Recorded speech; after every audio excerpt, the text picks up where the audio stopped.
الحمد لله نحمده ونستعينه ونستغفره ونعوذ بالله من شرور أنفسنا وسيئات أعمالنا. من يهده الله فلا مضل له ومن يضلل فلا هادي له، وأشهد أن لا إله إلا الله وحده لا شريك له، وأشهد أن محمدا عبده ورسوله. يا أيها الذين آمنوا اتقوا الله حق تقاته ولا تموتن إلا وأنتم مسلمون. يا أيها الناس اتقوا ربكم الذي خلقكم من نفس واحدة وخلق منها زوجها وبث منهما رجالا كثيرا ونساء، واتقوا الله الذي تساءلون به والأرحام إن الله كان عليكم رقيبا. يا أيها الذين آمنوا اتقوا الله وقولوا قولا سديدا يصلح لكم أعمالكم ويغفر لكم ذنوبكم، ومن يطع الله ورسوله فقد فاز فوزا عظيما. أما بعد، எல்லாம் வல்ல அல்லாஹ்வை போற்றி புகழ்ந்தவனாக அல்ஹம்துலில்லாஹ், சலாமும் சலவாத்தும் ஸல்லல்லாஹு அலைஹி வஸல்லம் அவர்கள் மீதிலும், அன்னாருடைய வாழ்க்கை வழிமுறைகளை அணுவணுவாக எடுத்திருந்த உத்தம சஹாபாக்கள், அவர்களை தொடர்ந்தவர்கள், துயர்ந்தவர்கள், இந்த உலகத்தில் மார்க்கத்தை பின்பற்றி அல்லாஹ்வுக்காகவும் ரசூலுக்காகவும் மறுமை திருப்திக்காகவும் யாரெல்லாம் வாழ்ந்து மரணிக்கிறார்களோ அந்த நல்லடியார்கள் அனைவர்கள் மீதும் அல்லாஹ்வினுடைய கருணை என்றென்றும் நின்று நிலவட்டுமாக. அன்பார்ந்த இஸ்லாமிய சகோதரர்களே, அல்லாஹ்வின் நல்லடியார்களே, நாங்கள் அல்லாஹ் என்கின்ற ஒரு கடவுளை, ஒரு இறைவனை வணங்கி கொண்டிருக்கிறோம். இந்த அல்லாஹ்வனை பற்றி அவனுடைய அல் குர்ஆனில் சொல்லுகிற பொழுதும் அல்லாஹ்வினுடைய கோபத்தை விட அல்லாஹ்வினுடைய கருணை முந்திவிட்டது அப்படி என்று சொல்கிறார்.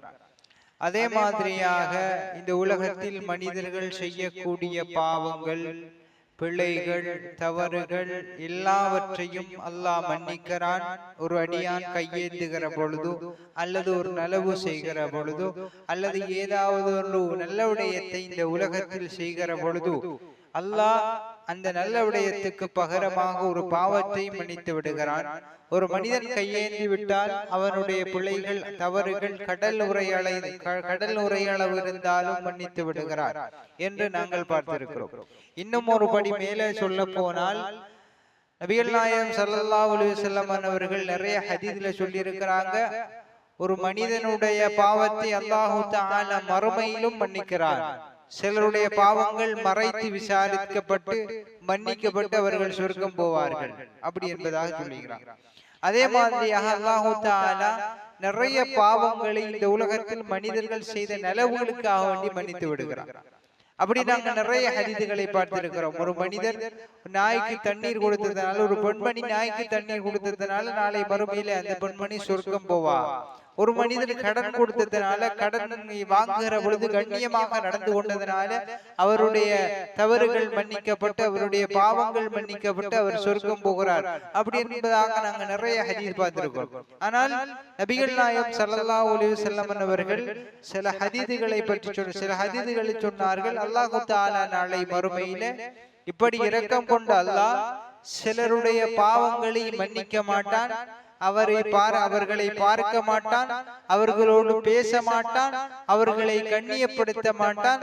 வலஹும் அஸாபுன் அலீம், அவர்களுக்கு இழிவான வேதனை உண்டு அப்படி என்பதாக நபிகள் நாயகம் ஸல்லல்லாஹு அலைஹி வஸல்லம் சொன்னாங்க. செய்தியை நாங்கள் எல்லாம் பார்க்கலாம். அல்லாஹ் தஆலா அல் குர்ஆனில பொதுவாக இந்த உலகத்தில் மனிதர்கள் வாழ்கின்ற பொழுது செய்கின்ற பாவங்களில் மிக முக்கியமான மிக பெரிய ஒரு பாவத்தை அல்லாஹ் தஆலா என்ன செய்கிறான்? இந்த உலகத்தில் மனிதர்கள் செய்கிற மிகப்பெரிய பாவங்கள் ஒன்று மார்க்கத்தை மனிதர்களுக்காக மாற்றுதல், மனிதர்களுக்காக மறைத்தல், மனிதர்களுடைய அற்ப கிரியங்களுக்காக அதை மாற்றி விட்டு விடுதல். மனிதர்கள் பணம் தருகிறார்கள் என்பதற்காக மார்க்க சட்டங்களை மாற்றுதல், மனிதர்கள் பணங்களை அல்லது அவர்களுடைய கௌரவங்களை அல்லது அவர்களுடைய பணங்களை அவர்களுடைய பட்டம் பதவிகளை தருகிறார்கள்.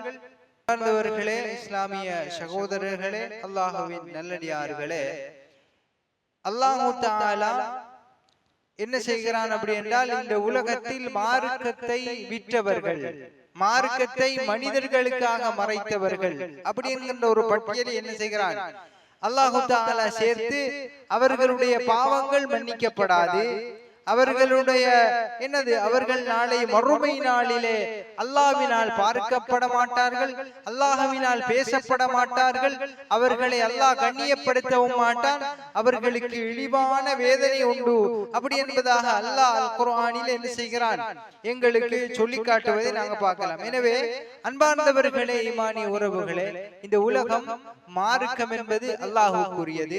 இந்த உலகத்தில் நாங்கள் பின்பற்றி நடப்பதற்கு தகுதியான ஒன்று இஸ்லாமிய மார்க்கம்.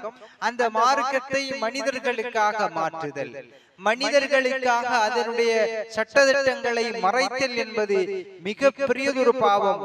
அந்த பாவத்தை செய்தால், அந்த பாவத்துக்கு உடந்தையாக இருந்தால், அந்த பாவத்தை வேண்டுமென்றே ஒருவர் செய்வாராக இருந்தால் நாளை மறுமையிலே அல்லாஹ்வினால் தண்டிக்கப்படுவார். அல்லாஹ் பார்க்க மாட்டான், பேச மாட்டான், கண்ணியப்படுத்த மாட்டான், அவர்களுக்கு இழிவான வேதனை உண்டு அப்படி என்பதாக அல்லாஹ் அல் குர்ஆனிலே எங்களுக்கு சொல்லி காட்டுவதை பார்க்கலாம். எனவே நாங்கள் இந்த உலகத்தில் மார்க்கம் என்று வருகிற பொழுது குர்ஆன், சுன்னா, அல்லாஹ் சொல்கின்ற குர்ஆன் வசனங்கள், நபிகள் நாயகம் ஸல்லல்லாஹு அலைஹி வஸல்லம் அவர்கள் சொன்ன ஹதீதுகள் எங்களுக்கு ஆதாரமாக மார்க்க விழுமியங்களை பின்பற்றுவதற்கான ஒரு மூலதனமாக அது மாற வேண்டும். அல்லாஹ் அல் குர்ஆனிலே சொல்லுகிற பொழுது, இன்னல்லதீன யஷ்தரூன பிஅஹ்தில்லாஹி வ ஐமானிஹிம் ஸமனன் கலீலா أولئك لا خلاق لهم في الآخرة ولا يكلمهم الله ولا ينظر إليهم يوم القيامة ولا يزكيهم ولهم عذاب أليم. சூரா ஆல இம்ரான்ல 77வது வசனத்தில் அல்லாஹ் தஆலா சொல்கிறான், அல்லாஹ்வினுடைய உடன்படிக்கைகளை விற்றவர்கள், அல்லாஹ்வினுடைய சத்தியங்களை விற்றவர்கள், அற்ப கிரயங்களுக்காக வேண்டி விற்றவர்கள், உலாயிக லா ஹலாக லஹும் ஃபில் ஆখিরাতি, அவர்களுக்கு நாளை மறுமையிலே எந்த விதமான எதுவும் கிடையாது. அதே மாதிரியாக வலா யுகல்லிமுஹுமுல்லாஹ், அல்லாஹ் அவர்களோடு பேச மாட்டான், வலா யன்துரு இலைஹிம் யௌமல் கியாமத்தி வலா யுஸக்கீஹிம், அல்லாஹ் அவர்களை பார்க்க மாட்டான், அல்லாஹ் அவர்களோடு பேச மாட்டான், வலா யுஸக்கீஹிம் வலஹும் அதாபுன் அலீம் அப்படி என்பதாக அல்லாஹ் அல் குர்ஆன்ல என்ன செய்கிறான் சொல்லி காட்டுகிறான். அப்ப நாங்க புரிந்து கொள்ள வேண்டும், மார்க்கம் என்பது எங்களுடைய சொத்து அல்ல. மார்க்கத்துல நபிகளாருக்கும் என்னது உரிமை இல்ல, இருக்கிற தொண்டை இல்லன்னு சொல்றதுக்கும் இல்லாத தொண்டை இருக்குன்னு சொல்றதுக்கும். அல்லாஹ் வஹியாக எதை சொன்னானோ, வஹியாக எதை அறிவித்தானோ அவைகளை எடுத்துரைப்பதுதான் நபிகள் நாயகம் ஸல்லல்லாஹு அலைஹி வஸல்லம் அவர்களுடைய வேலை என்பதை நானும் நீங்களும் புரிந்து கொள்ள வேண்டும். எனவே நாங்கள் இந்த விடயத்தில் கடும் கவனமாக இருக்க வேண்டும். நபிகள் நாயகம் ஸல்லல்லாஹு அலைஹி வஸல்லம் அவர்கள் சொன்னார்கள், நாளை மறுமையிலே 3 பேரோடு என்ன செய்ய மாட்டான் அல்லாஹ் தஆலா பேச மாட்டான். ஸலாத்துன் லா யுகல்லிமுஹுமுல்லாஹு யௌமல் கியாமத்தி வலா யுஸக்கீஹிம் வலா யுஸக்கீஹிம் வலா யன்துரு இலைஹிம் வலஹும் அதாபுன் அலீம். அதுல அவர்களோடு அல்லாஹ் பேச மாட்டான், அவர்களை பார்க்க மாட்டான், வலஹும் அதாபுன் அலீம் அவர்களுக்கு இழிவான வேதனை உண்டு அப்படி என்பதாக நபிகள் நாயகம் ஸல்லல்லாஹு அலைஹி வஸல்லம் அவர்கள் சொன்னாங்க. அதுல முதலாவது ஷேഖுன் ஜானின். முதலாவது என்ன? ஒரு வயது போன விபச்சாரம் செய்யக்கூடிய ஒரு மனிதர். அன்பார்ந்தவர்களே, ஈமானிய உறவுகளே, ஒரு மனிதனுடைய வாழ்நாளிலே வயது போன காலம் என்பது அதிகமாக அவன் மறுமையை நினைக்கக்கூடிய காலம், மௌத்தை அதிகமாக நினைக்கக்கூடிய காலம், பாவத்தை வெறுக்கக்கூடிய காலம். இன்றைக்கு மௌத்தாயிருவோமோ, நாளைக்கு மௌத்தாயிருவோமோ, நாளை மறுநாள் மௌத்தாயிருவோமோ, நாங்கள் வாழ்க்கையினுடைய இறுதி விளிம்பில் இருக்கிறோம், எனவே நாங்கள் பாவம் செய்யக்கூடாது அப்படி என்ற நினைப்புல வாழ வேண்டிய ஒரு வயோதிபர் விபச்சாரம் செய்தார். அவர் அல்லாஹ்வுக்கு மாறு செய்து விபச்சாரம் செய்வது பாவம். ஒரு இளைஞரை விபச்சாரம் செய்கிறான், பாவம். அதற்கு தண்டனை உண்டு, அது பாவமான காரியங்களில் ஒன்று.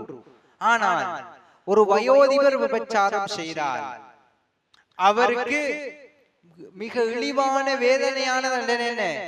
நாளை மறுமையில கணக்கெடுக்கப்படவே மாட்டார்.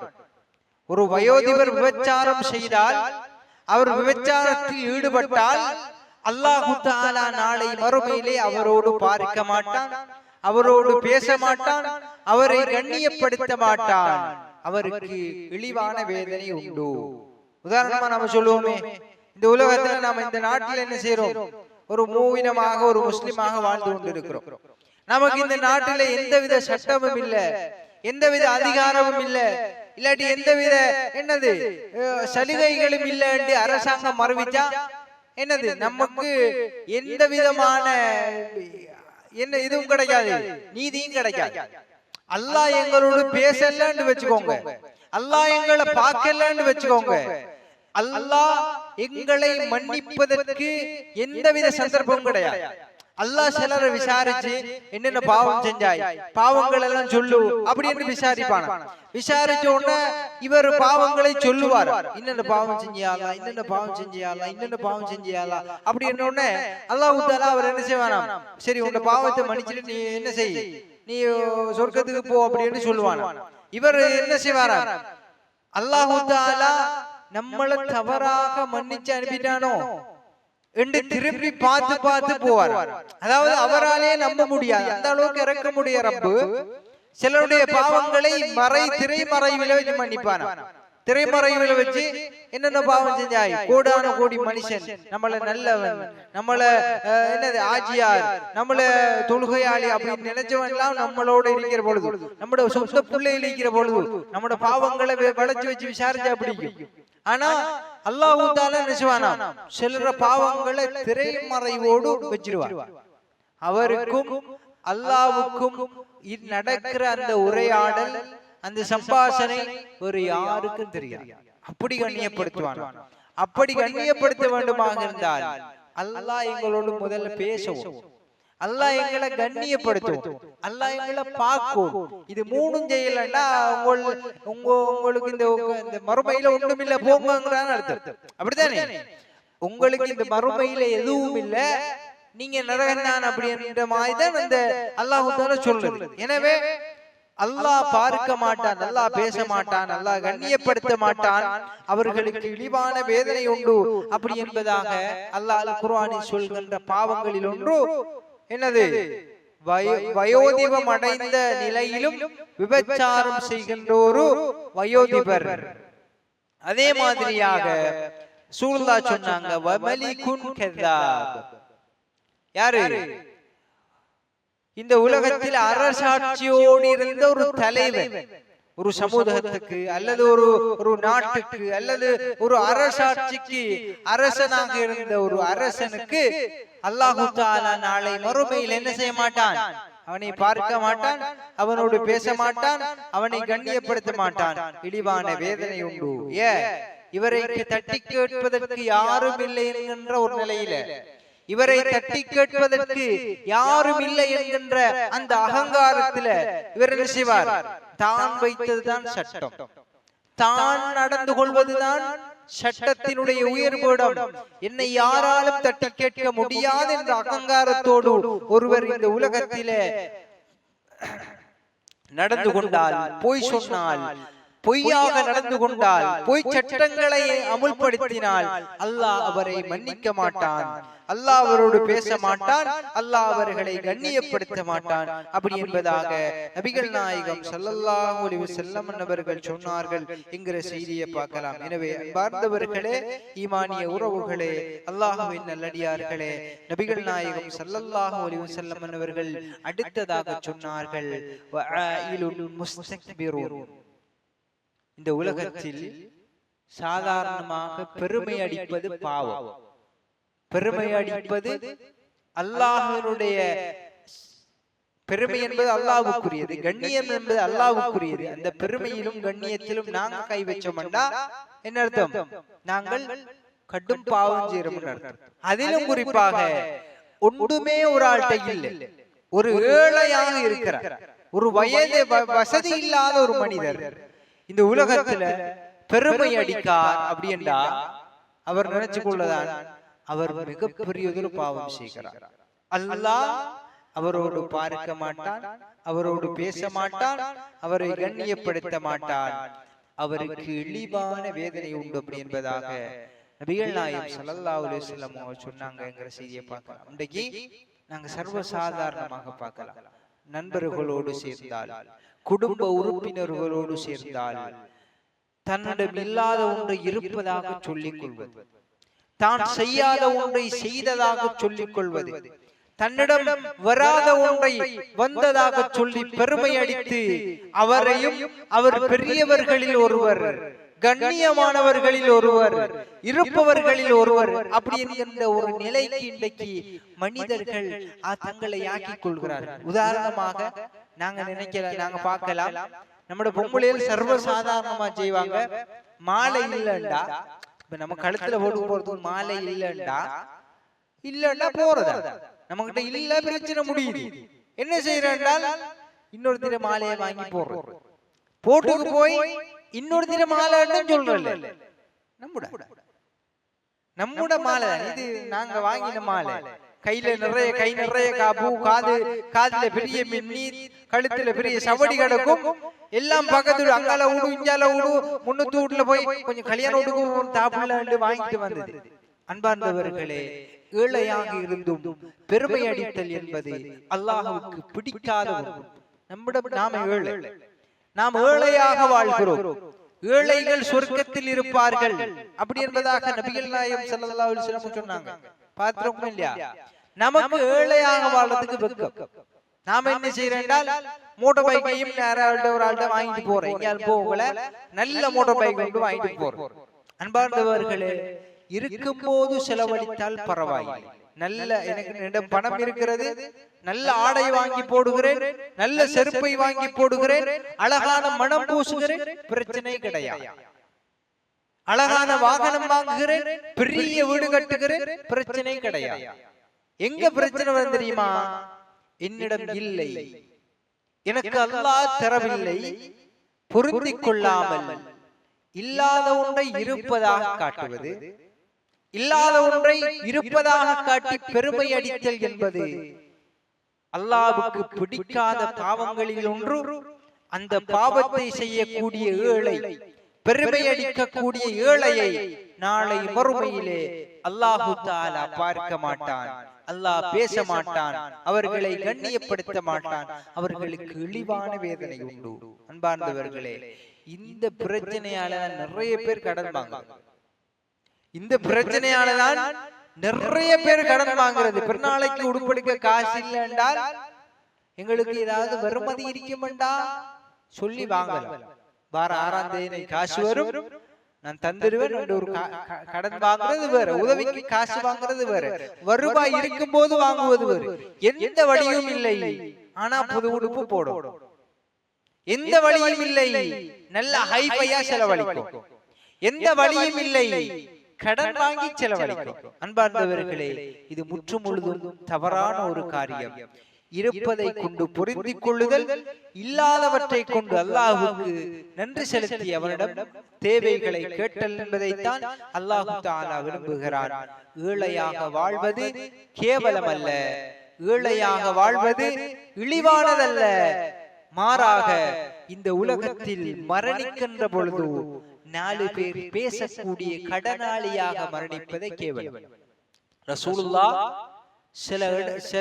சில மையத்துக்களை தொழுவிக்கல, அதுல உண்டு கடனாளிகளை ரசூலுல்லாஹ் தொழுவிக்கல.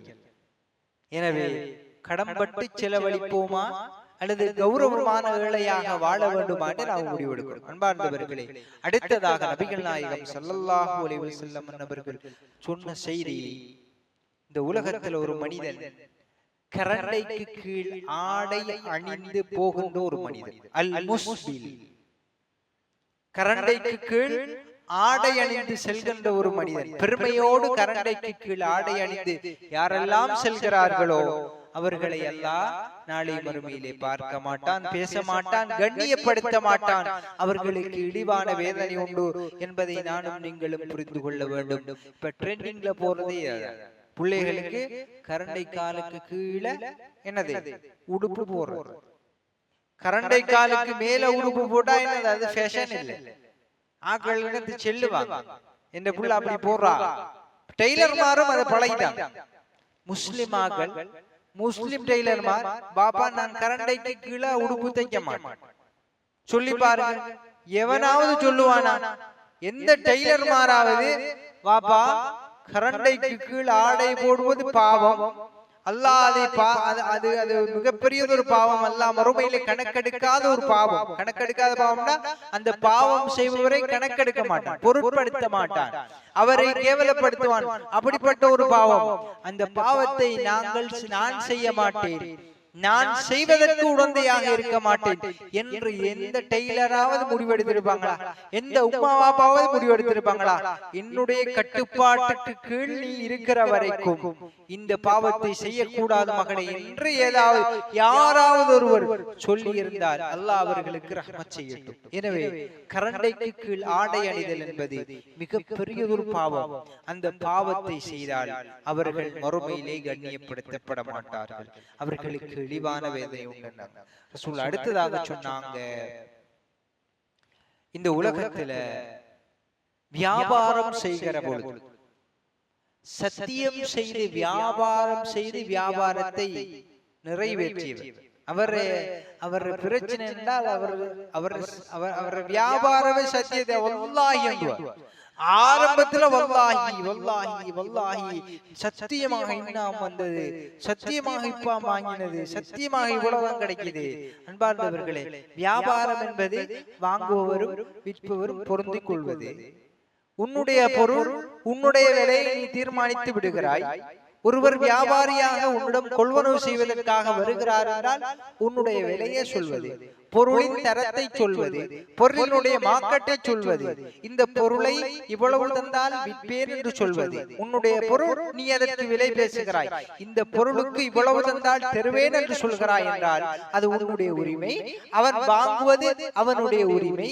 அவன் வாங்கினால் விற்றால் வியாபாரம் முற்று பெறுகிறது. நபிகள் நாயகம் ஸல்லல்லாஹு அலைஹி வஸல்லம் சொன்னாங்க, ஒருவர் வாங்குபவரும் விற்பவரும் உண்மை சொல்லி வாங்கி உண்மை சொல்லி விட்டார். இப்ப நான் ஒரு பொருளை விற்கிறேன், நீங்க ஒரு பொருளை வாங்க வாரேன், நீங்க வந்து சொல்லேல் பாப்பா எனக்கு இவ்வளவு பொருள் தேவை, இந்த பொருள் தேவைங்கேல் நான் ஒரு விலையை சொல்ல, நீதான் விலை வாப்பாங்க. நீங்க என்ன செய்யற, விலையை குறைக்கிறதுக்கு என்ன செய்யறா, நான் நிப்பானே அந்த கடையில போய் பாத்துக்காரு, பக்கத்து கடையில இவ்வளவுதான் விற்காங்க, 200 ரூபாய்க்கு ஆரம்பிச்சாம 400 ரூபாய்க்கு சும்மா ஒன்றுக்கும் இல்லை. அவன்கிட்ட விலையை குறைக்கிறதுக்கு நாங்க என்ன சொல்றது, போய் சொல்ல.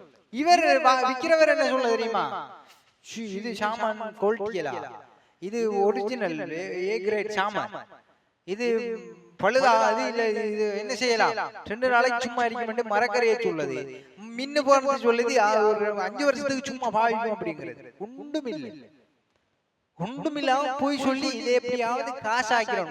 அன்பார்ந்தவர்களே, காசு ஒருபோதும் எங்களுடைய தேவையை நிறைவேற்றார். காசை விட பெருமணியானது பரக்கத்.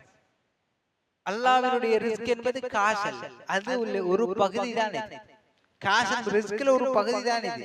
ஏண்டா நிறைய பேர் காசை வச்சுக்க பச்சை தண்ணியோட கரைச்சு குடிக்கிறார்கள் நிறைய பேர். ஓமா இல்லையா, பாக்குறோமா இல்லையா?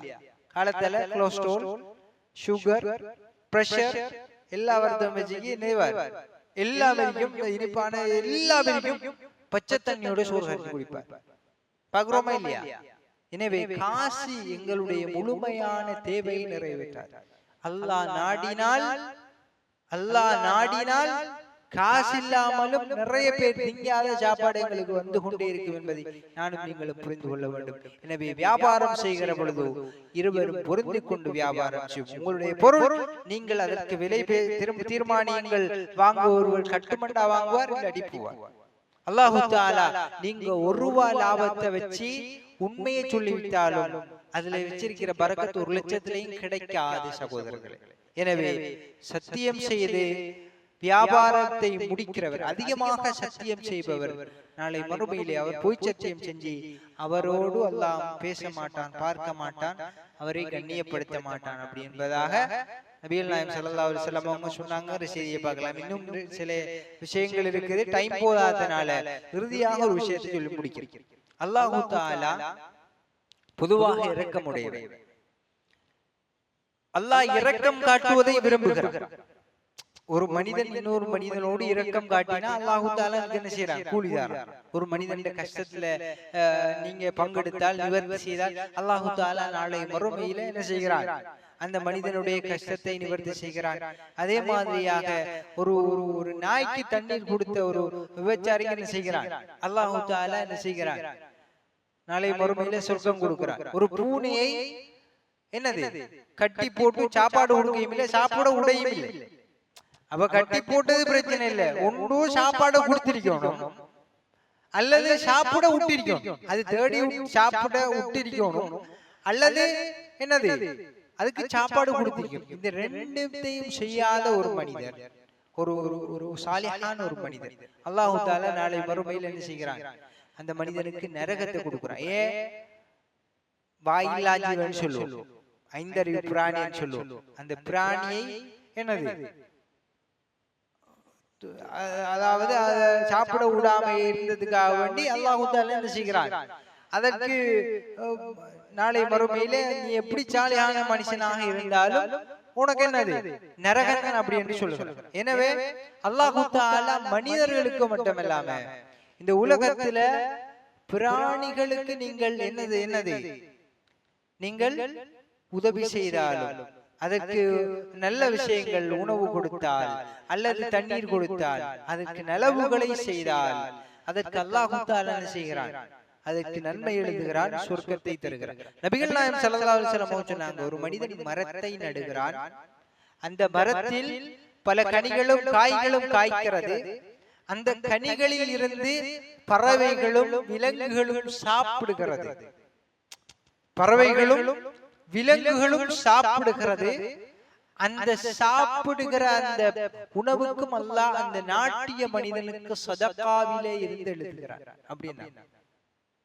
அப்ப எந்த அளவுக்கு இஸ்லாம் உயிரினங்களோடு அன்பாகவும் பண்பாகவும் பாசமாகவும் நடந்து கொள்வதை எங்களுக்கு சொல்லி காட்டுகிறது. போர் நிலைகளிலும் கூட நீங்கள் மரங்களை தரிக்காதீர்கள் அப்படின்னா, இயற்கையை அழித்து விடக்கூடாது, ஜீவராசிகளை துன்புறுத்தக்கூடாது. நாங்க அறுத்து பலியிடுகிற பொழுது இப்ப நாங்க சிலர் நினைப்பாங்க, நீங்க ஜீவராசிகளை துன்புறுத்துறா நீங்க என்ன செய்வீர்கள்? அறுத்து பலியிடுவீர்கள் தானே. ஒரு நாளைக்கு எத்தனை ஆட்டை இருக்கீர்கள், எத்தனை மாட்டை இருக்கீர்கள், எத்தனை கோழியா இருக்கீர்கள் என்று நாங்க சிலர் யோசிக்கலாம். அன்பார்ந்தவர்களே, நாங்க அறுக்கிற மெத்தட் இருக்குதானே, இன்னைக்கு சயின்டிபிக் ரீதியாக நாங்க முஸ்லிம்கள் அறுக்கிற முறை ஒரு விலங்குக்கு, ஒரு உயிரினத்துக்கு இலகுவாக உயிர் எதனூடாக பிரியுமோ அந்த முறையில தான் இருக்கு. நாங்க கோழியை கொண்டு என்னது அடிச்சு சாக வைக்கிறதும் இல்ல, நாங்க விலங்குகளை கொண்டு அடிச்சு கொத்தி அரிஞ்சு சாக வைக்கிறதும் இல்ல. நாங்கள் அறுக்கின்ற பொழுது கூரான கத்தியால் அறுப்போம். நாங்கள் அறுக்கின்ற பொழுது மிக வேகமாக அறுத்து முடித்து விடுவோம். நாங்கள் அறுத்து முடிந்த பின்னர் அதனுடைய உயிர் முழுமையாக சென்றதன் பின்னால் தான், அதனுடைய இரத்தங்கள் முழுமையாக என்னது வெளியே வந்ததன் பின்னால் தான் நாங்கள் அதனை சாப்பிடுகிறோம் என்பதை புரிந்து கொள்ள வேண்டும்.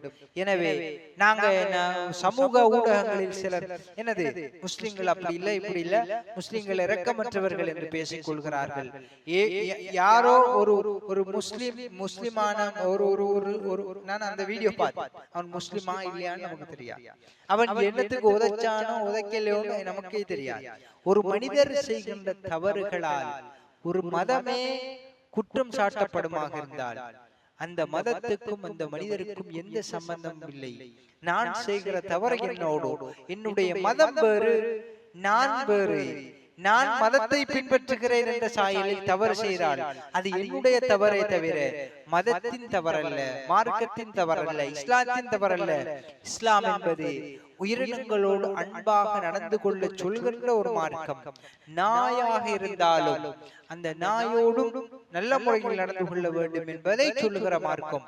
அதற்கு தண்ணீர் கொடுத்ததற்காக இந்த உலகத்தில் விபச்சாரியாக வாழ்ந்த ஒரு பெண்ணுக்கு அல்லாஹு தஆலா சுருக்கம் கொடுக்கிறான் என்றால் அல்லாஹு தஆலா எந்த அளவுக்கு இரக்கம் காட்டுவதை மனிதர்களிடமிருந்து எதிர்பார்க்கிறான் என்பதை நானும் நீங்களும் புரிந்து கொள்ள வேண்டும். இந்த உலகத்தில் வாழ்கின்ற பொழுது ஜீவராசிகளோடும் மனிதர்களோடும் இரக்கம் உள்ளவர்களாக நடந்து கொள்வோம். எல்லா நிலைகளிலும் இரக்கம் காட்டக்கூடியவர்களாக நடந்து கொள்வோம். அல்லாஹு தஆலா என்னையும் உங்களையும் புரிந்து கொண்டு என்னுடைய பாவங்களை மன்னித்து உங்களுடைய பாவங்களை மன்னித்து நம் அனைவரையும் ஜன்னத்துல் ஃபிர்தௌஸ் என்ற சொர்க்கத்துக்குள் அழைத்து செல்வானாக. வஆஹிரு தஅவதி அல்ஹம்துலில்லாஹி ரப்பில் ஆலமீன்.